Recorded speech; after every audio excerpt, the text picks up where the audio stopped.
Good morning and welcome back to a new day of daily updates across all of the major dollar pairs. We can see over here that we've had a break of structure on the daily time frame, and this is our current swing range.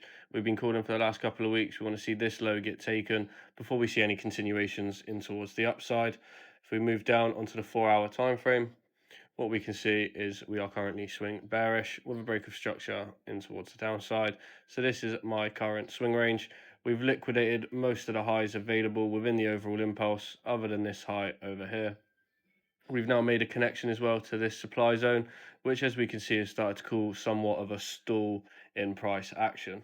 What I'm also seeing here is we break the high, we straight away reverse, we break the high, we reverse straight away, creating a nice ascending channel. So at some point in the near future, I'm expecting maybe a fake out of this high to then target the weak highs down over here because nothing's too clean, everything's still open.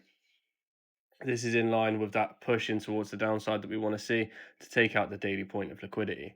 So although this means some upside potential for Euro USD, as you can see, we are currently bearish with a break of structure in towards the downside. We've also liquidated one of the major highs within the overall impulse, and since then we have started to see a order flow forming on the lower time frame.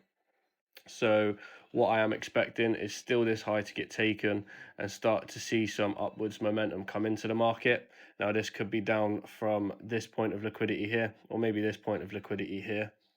I do also think the dollar's overpriced. I've seen a lot of posts on social media hinting at the fact from hedge fund managers that once we see a peace deal talk in Iran, that the dollar could soon lose a lot of value.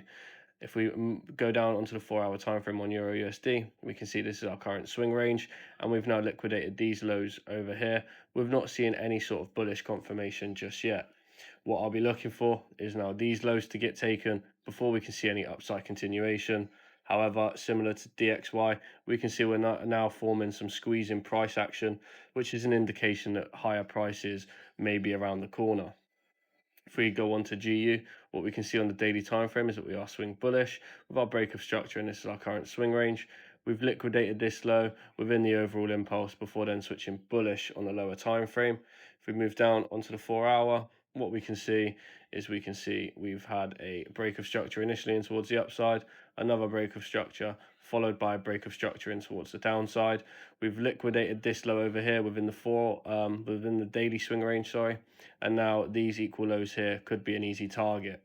We are quite overextended, so if we see a retracement towards maybe this liquidity high, I'll be looking to position myself in shorts to target the equal lows.